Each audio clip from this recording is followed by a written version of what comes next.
समाज आज भी डटकर खड़ा है बहन कुमारी मायावती के साथ। और हर जाति और हर वर्ग का व्यक्ति, चाहे वो एससी है, ओबीसी है, माइनॉरिटी है, चाहे वो सवर्ण वर्ग है, जो व्यक्ति न्याय चाहता है, शिक्षा चाहता है, रोजगार चाहता है और बहन बेटियों की इज्जत और आबरू चाहता है, वो हर व्यक्ति आज दलित प्रेरणा स्थल पर आज माननीय काशीराम साहब को अपनी श्रद्धांजलि देने के लिए यहाँ उपस्थित हुआ है। यदि उन्हें अपने पर पूरा भरोसा है तो ईवीएम हटा दीजिए और बैलेट पेपर से आप वोटिंग करा लीजिए। आपको पता चल जाएगा कि वोट किसको जा रहा है, बहन कुमारी मायावती को, बहुजन समाज पार्टी को या बीजेपी को। दिल्ली में जो धरने पर बैठे थे वो किसान क्या मुसलमान थे? क्या रेसलर जो महिलाएं थी क्या मुसलमान थी? क्या मणिपुर में जो बहन और बेटियों के साथ हुआ क्या वो मुसलमान थे? क्या जो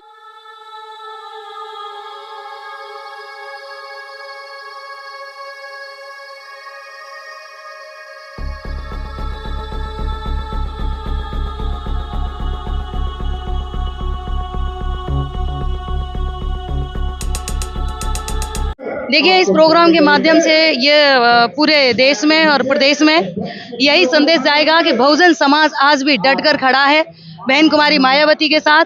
और हर जाति और हर वर्ग का व्यक्ति, चाहे वो एससी है, ओबीसी है, माइनॉरिटी है, चाहे वो सवर्ण वर्ग है, जो व्यक्ति न्याय चाहता है, शिक्षा चाहता है, रोजगार चाहता है और बहन बेटियों की इज्जत और आबरू चाहता है, वो हर व्यक्ति आज दलित प्रेरणा स्थल पर आज माननीय काशीराम साहब को अपनी श्रद्धांजलि देने के लिए यहाँ उपस्थित हुआ है। वोट तो बीजेपी को दे रहा है।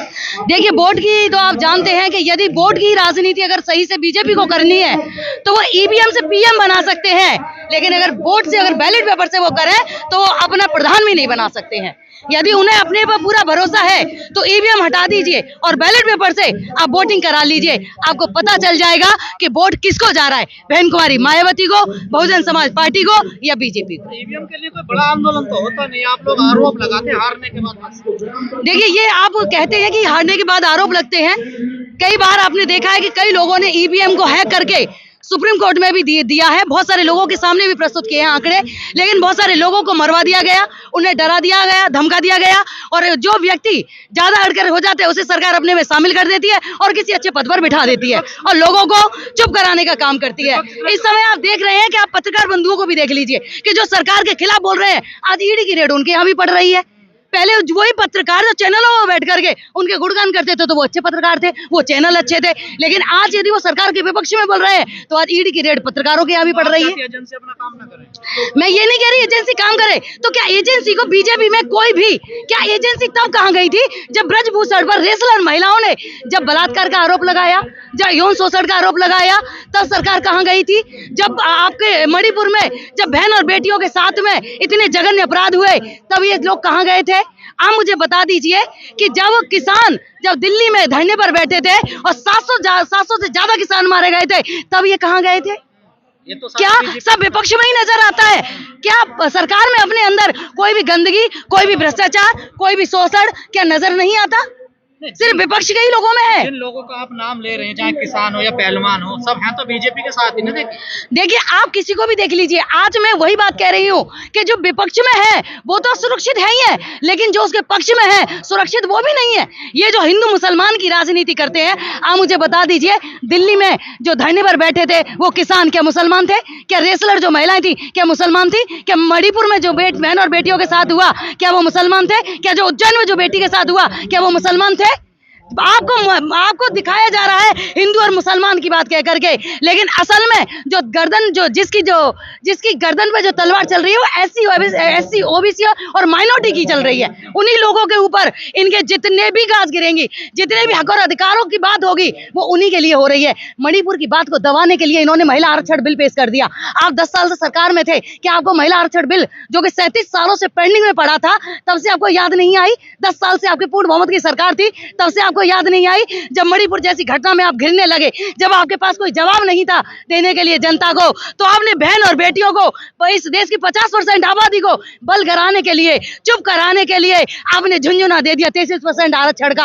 आप मुझे बता दीजिए कि 33% आरक्षण दिया आपने, वैसे तो महिलाओं की भागीदारी 50% है तो आरक्षण 50% मिलना चाहिए था, ये वास्तव में होना चाहिए तो न्याय वो होता, लेकिन आपने 33% भी दिया तो आपने उसमें डिलिमिटेशन क्यों लगा दिया? और डिलिमिटेशन को भी आप कब कब पूरा करेंगे? जब जनगणना कर लेंगे। जनगणना आपकी 2029 में जाके होगी। इसका मतलब 2029 के बाद आप दोबारा से आरक्षण का डिलिमिटेशन करेंगे। क्यों? 543 सांसद थे, 543 में 33% देने में आपको क्या हर्ज था? आपको दे देना चाहिए था। यदि आप महिलाओं की तरक्की चाहते थे, महिलाओं का प्रतिनिधित्व चाहते थे, महिलाओं की सुरक्षा चाहते थे, महिलाओं को रिप्रेजेंटेटिव देना चाहते थे, तो आपको 33% आरक्षण अभी देने में क्या दिक्कत आ रही थी? विपक्ष ने तो सहमति दे दी ना। विपक्ष ने वही ना, विपक्ष भी तो सहमत था। बात तो यही है, किसी ने भी तो इसमें विरोध नहीं किया। ये भी नहीं कह सकते कि विपक्ष ने विरोध किया। विपक्ष साथ खड़ा था, विपक्ष चाह रहा था, आपके कंधे से कंधा इस महिला आरक्षण बिल पर खड़ा था, लेकिन फिर भी आपने उसे झुंझुना ही रहने दिया। जैसे 15-15 लाख का झुंझुना था, जैसे 2 करोड़ नौकरियों का झुंझुना था, जैसे किसानों की आय दुगनी करने का झुंझुना था, जैसे यहाँ पर इस देश को विश्व गुरु बनाने का झुंझुना था। 286 आपने प्राथमिक और जूनियर विद्यालय बंद कर दिए, आपने ताला डाल दिया और लोगों को कह रहे हैं भाइयों और बहनों, हम अपने देश को विश्व गुरु बनाएंगे। भैया, स्कूलों में ताला डाल करके, विश्वविद्यालयों में ताला डाल करके कौन सा विश्व गुरु बनाएंगे? मंदिर के रास्ते से बनेगा ना। कैसे बनेगा मंदिर के रास्ते से? मंदिर के बाहर अधिकारी नहीं मिलते हैं, मंदिर के बाहर भिखारी मिलते हैं, वहां पर विश्व गुरु नहीं बनेगा। आप हंगर इंडेक्स देख लीजिए। आप हंगर इंडेक्स में जब मोदी जी 2014 में जब आए थे, तब हंगर इंडेक्स में भारत का 121 देशों में 55वां स्थान था, और आज 2023 की अगस्त की रिपोर्ट में हंगर इंडेक्स में इस भारत का स्थान 107वां चला गया। कहाँ गए हम? 20 लाख लोग पर ईयर यहाँ पर भूख से मर जाते हैं। 20 करोड़ लोग। जनता क्यों नहीं समझ रही इस बात को? जनता की समझ में भाई और बहनों आता है, गोदी मीडिया है, तलवे चाटने वाला मीडिया है। जनता किसके माध्यम से सरकार की बात जाती है? जनता का, मीडिया का पहले काम था सरकार के विरोधी काम करना, सरकार की गलत नीतियों को उजागर करना, जनता को जागरूक करना, उन्हें अपने हक और अधिकार के बारे में जानकारी देना। लेकिन आज मीडिया का काम क्या हो गया है? मोदी के तलवे चाटना, गोदी मीडिया कहलाना, उसको भड़वा मीडिया कहलवाना। आज मीडिया किसका है? जब 20 लाख लोग से ज्यादा लोग जंतर मंतर पर बैठे थे, रामलीला मैदान में आए थे पुरानी पेंशन बहाली के लिए, आपको मीडिया में कहीं नजर आया?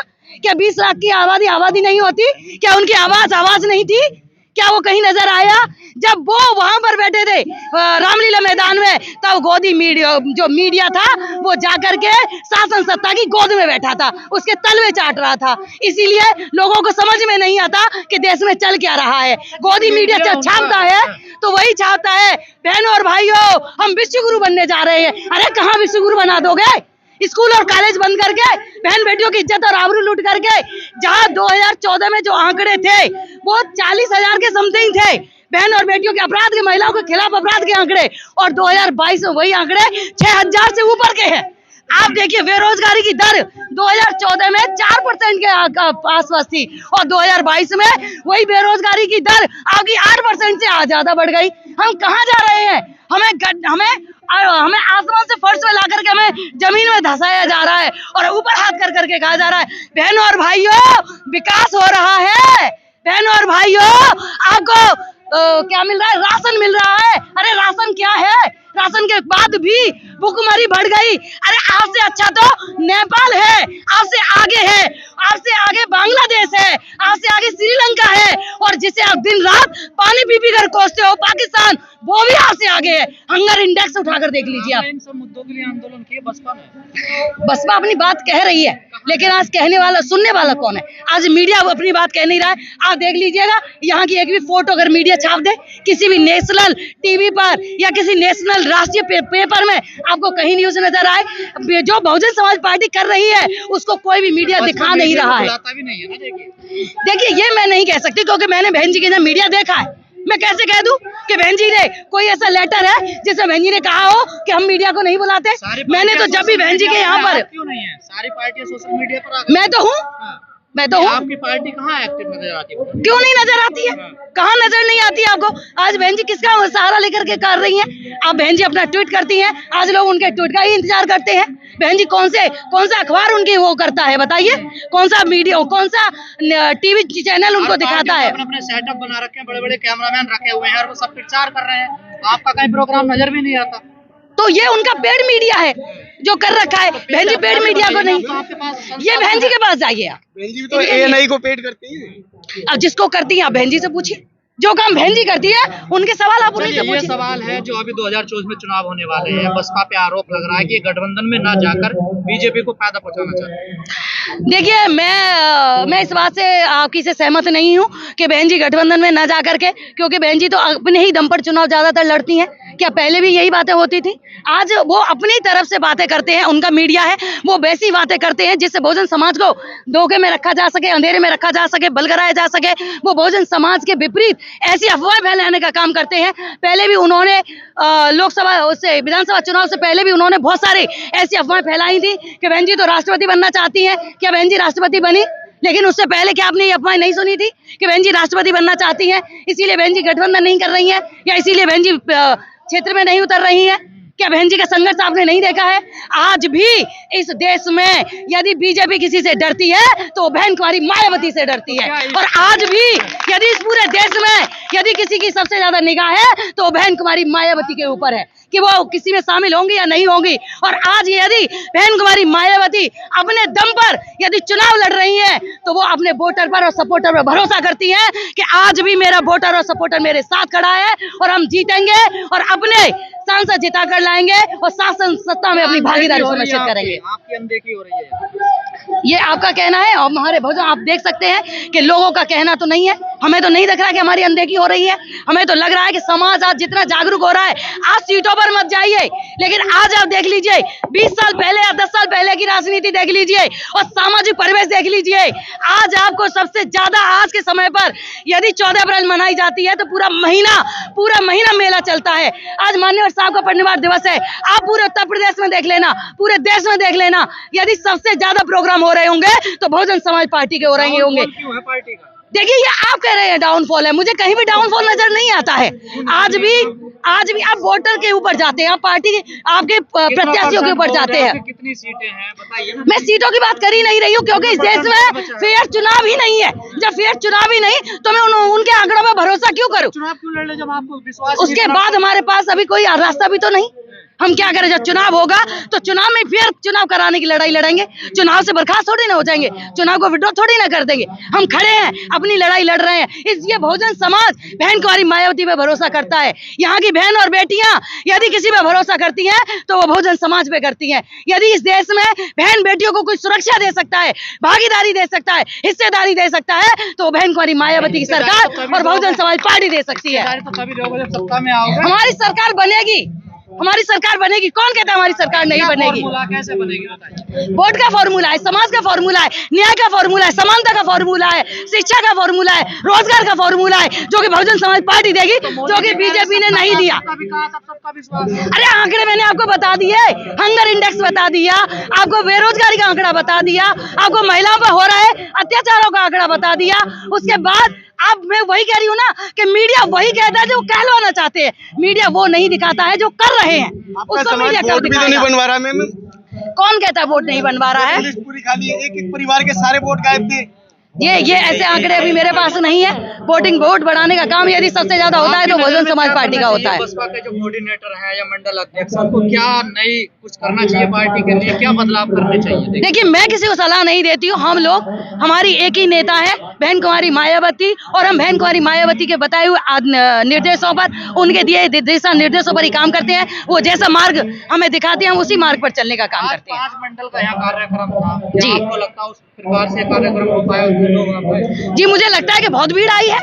आपको शायद कुर्सियों में भीड़ नजर नहीं आ रही हो, आप बाहर जाकर के निकल के देखिए, आप पूरे के पूरे उसमें देखिए। और नोएडा में इतना जाम है कि हम खुद 1 घंटे जाम में फंस कर आए हैं, और जाने कितने लोग अभी जाम में ही फंसे हुए हैं जो कि अभी यहाँ तक पहुँच भी नहीं पाए हैं। स्थिति ठीक नहीं है ना, उसको देखेगा। मंच की स्थिति देख लीजिए, मंच तो भरा पड़ा है भाई, मंच तो पूरा फुल है, मंच कहाँ खाली है? कोई सुधार की जरूरत नहीं है बीएसपी के। मैंने ऐसा नहीं कहा कि कोई सुधार की जरूरत नहीं है। मैंने ये कहा कि हमारी बहन जी क्या जो भी दिशा निर्देश होता है, जो आदेश होता है, उसी का हम पालन करते हैं और उसी का पालन करेंगे। और इस पार्टी में बहुजन समाज पार्टी के लिए, बहुजन समाज के लिए बहन कुमारी मायावती से अच्छा कोई सोच नहीं सकता, तो सोचने का काम बहन जी का है। आकाश आनंद जिस प्रकार छत्तीसगढ़, मध्य प्रदेश, राजस्थान में काम कर रहे हैं, उसको कैसे देख रही है? मैं उसको बड़ा सकारात्मक रूप से देख रही हूँ कि एक लहर चली है और बहुत बड़े बदलाव की लहर चली है। और हमारे बीच में जल्द एक युवा नेता आपको नजर आएगा जो इस देश में माननीय और काशीराम साहब जैसी जैसी और बाबा साहब भीमराव अम्बेडकर जैसी क्रांति खड़ी कर देगा। आपको खतरा कांग्रेस से है बीजेपी से?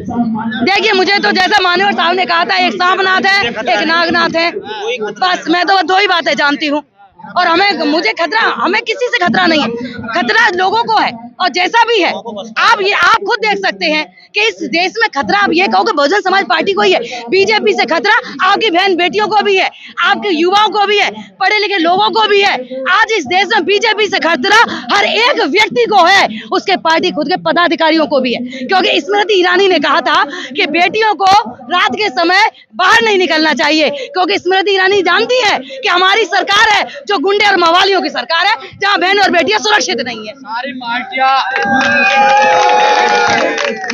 सारी पार्टियों के राष्ट्रीय अध्यक्ष यहाँ तक प्रधानमंत्री भी चुनाव प्रचार कर रहे हैं 4 राज्यों में, जो बड़े बड़े राज्यों में चुनाव है, राजस्थान, तेलंगाना, मध्य प्रदेश, लेकिन बहन जी नहीं जा रही है। क्या बहन जी जाएंगी? अभी टाइम है। देखिए, बहन जी अपने चुनाव को अपने तरीके से लड़ती हैं। हर इंसान कोई भेड़ बकरी थोड़ी ना है कि हर की भेड़ की चाल में कोई चला जाएगा। मोदी जी तो आप देख ही रहे हैं कि वो तो झाड़ू भी लगा रहे हैं। अब कल आप ये कहोगे कि बहन जी झाड़ू क्यों नहीं लगा रही है? एक राष्ट्रीय पार्टी, देखिए बहन जी, चुनाव अपनी रणनीति, हर व्यक्ति अपनी रणनीति अलग बनाता है और हर व्यक्ति स्वतंत्र है कि वो कैसी रणनीति बनाता है। आप कंपैरिजन नहीं कर सकते हो। आप भी उनकी बहुजन समाज चुनाव हार चुकी है, आप लोग क्यों नहीं समझ रहे इस बात को? देखिए 12 के बाद आप लगातार चुनाव हार रहे हैं जी, और बड़ी बुरी स्थिति में हार रहे हैं। देखिए बीजेपी कितने बार चुनाव हारी थी? बीजेपी, आप बीजेपी से तुलना कर रहे हैं? नहीं, बीजेपी कितने बार चुनाव हारी थी? नहीं, आप मुझे बता दीजिए। बेशक पूर्ण बहुमत में है, बीजेपी कितने बार सरकार में चुनाव हारी थी? क्या बीजेपी चुनाव नहीं हारी थी? अब कांग्रेस चुनाव नहीं हार रही? कौन सी पार्टी है जो चुनाव नहीं हारती है? हर पार्टी चुनाव हारती और जीतती है। कौन नहीं हारी? कौन सी पार्टी है कि जो चुनाव नहीं हारी? कर रहे हैं आप मानती है जीत रही है? जातिवादी मैं ये नहीं कह रही हूँ कि बीजेपी जीत रही है। हमारा संघर्ष है। ये बहुजन समाज पार्टी एक सिर्फ राजनीतिक पार्टी नहीं है, ये संघर्ष है, एक मिशन है और मूवमेंट है जो बड़ी तेजी से आगे बढ़ रहा है।